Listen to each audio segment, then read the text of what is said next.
Quarter Century Bonanza just ruined the value for this year's Megatins.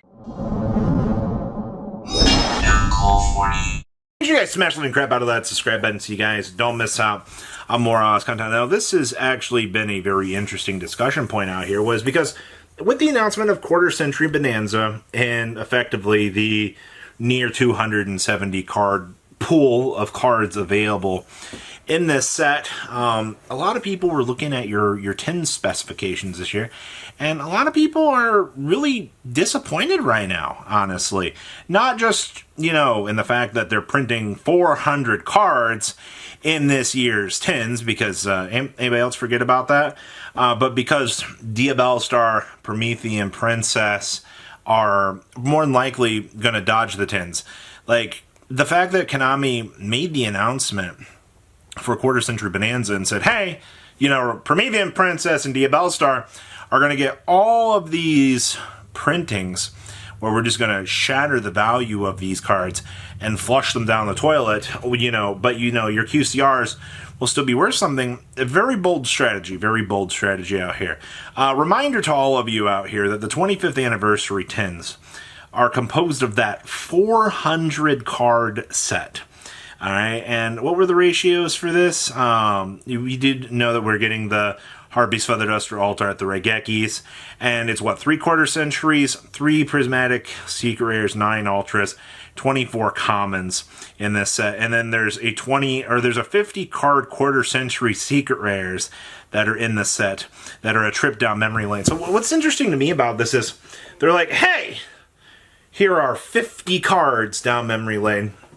And then Rarity Collection, they're like a nostalgia pool. I understand that, Yubel would be a prime candidate for the 10s out here and things like that, but I am very curious to know where the line in the sand is for this, because if Diabellstar and Promethean Princess miss those 10s, but you reprint Wanted in the 10s, that's a little bit rough in my opinion, because you're splitting this value. Automatically cutting out Promethean and Diabellstar was 2 of the most sought after cards that people wanted, and now they have to wait till November. That's the crazy part about all of this to me is, while, you're going to get this card available in Super Ultra Secret, your favorite rarity of choice, sloshing the card down the middle to July, August, September, October. That's still 4 months of competitive play out here that you're going to need to see those cards to competently be able to play any of these strategies, which is already wild enough as it is to think about out here. So are we going to see an immediate tank down in value? Promethean Princess straight to $1. No. Those 4 months of competitive play, and, obviously the possibility of every one of these ban lists or something like that, does kind of show that maybe the 10 value out here, that these 10s have to be driven. Like, the only card right now driving these is the Alt Arts available in, the beautiful Quarter Century. The fact that you've got SP Little Knight available in this set. Obviously, the Horus stuff and things like that, but that's it. Age of Overlord is the only thing that's holding this set up on a pedestal, giving it any sort of time out here. They stripped promos out of the 10s, which I don't actually understand Konami's logic behind marketing anymore. Like, you up the set from 250, you toss in an extra 150 cards, which means good luck, have fun trying to pull an SP Little Knight, which, the card has already gone down to $80 as of filming this, give or take maybe a couple of dollars. And then you've taken out the 10 promos, which was the guaranteed value that helped these 10s maintain some sort of value. And then you went ahead and said, hey, you know what? You'll get 3 quarter century secret rares per 10, but then that doesn't even factor in for the short prints and variants of things that you can pull in those slots. Like, that's that's your big thing to think about out here is, you know, how much nostalgia is going to be available in these slots, how much of these cards are going to suck because they took the quarter century Pride and Unity sets and they stripped them down to their core components. I also keep in mind, was it the Dark Magician and the Blue Eyes that were kind of like the counterparts to the Dark Magician and the Red Eyes. We don't formally get prints of those half cards, right? Like the things that were available for the like platinum card or they were the very nice sets. And I really wish they would have done like the lottery system for those cards that if you pull it, you could send it into Konami and actually get like the Metal 2 card set. Like that would have been a really cool chance to include in these things. And I just, looking at this, like I'm very surprised that Konami hasn't tried to adapt that model from the OCG, where, you know, they had those little lottery cards that if you won it, you could redeem it. And then congratulations, you got the chance to, you know, get your set. Like, that was a really cool idea, but, you know, it looks like we're just foregoing any chance of that sort of product actually porting over here.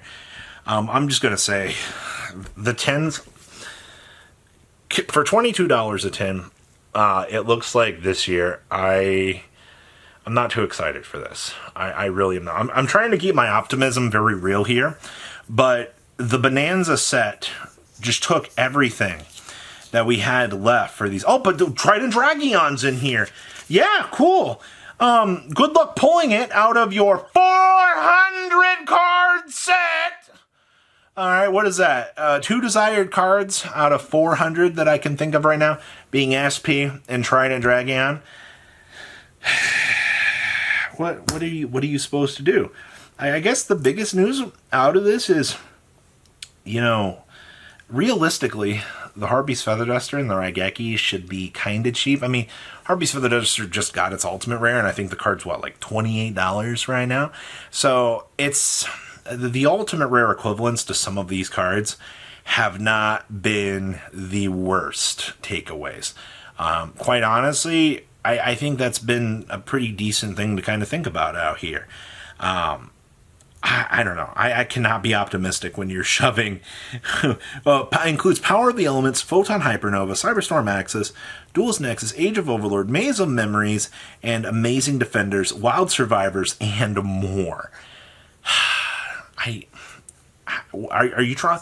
What do you expect to see in this? I guess that's probably the correct thing that we should be asking here. Out of this expected huge 400 card pool with all of these quarter centuries available to you, you know, what do you expect the expected value to be? Because I guess we could see quarter centuries of the other Horus cards, like Hoppy would be a good one to actually see. Knowing Konami's stupidness, they're going to be like, here's your secret rare prismatic version of this card, and you're just going to sit here and stare, you're going to be like, huh. And you couldn't have done Hoppy. The other tier monsters would have been really cool tie-ins in here, and you probably already know. You're probably going to see a quarter century Trident Dragon in here. That would be, I know it's a little bit ahead of schedule, but very realistically, you're probably going to see that QCR Trident Dragon as that huge upgrade, because Konami's going to want to push it and go, hey, enjoy at least a decent W out here. But you can't get that SP in quarter century again. No, that's off the table. $22 a 10. Expected value of SP post reprint will probably be 40 to 50. Trident Dragon will probably be $20 depending on what slot they put it in. That's not factoring for short prints, which, you know, SP is probably going to be a half print, almost guaranteed. And then no Diabell Star. I mean, the Horus package is a good carry for the set, but realistically, I'm not seeing the value in these tins. Like, sorry, Bonanza ruined this. They did. If Diabell Star and Promethean stayed in here as possible pulls, I believe this would have been a good product, but you slashed it. You just, psh, there goes the value. Well, what do you guys think? Please leave a comment down below. Tell me what you guys think. And you guys keep a smile on your face out there, all right? Peace out. Patrons, thank you.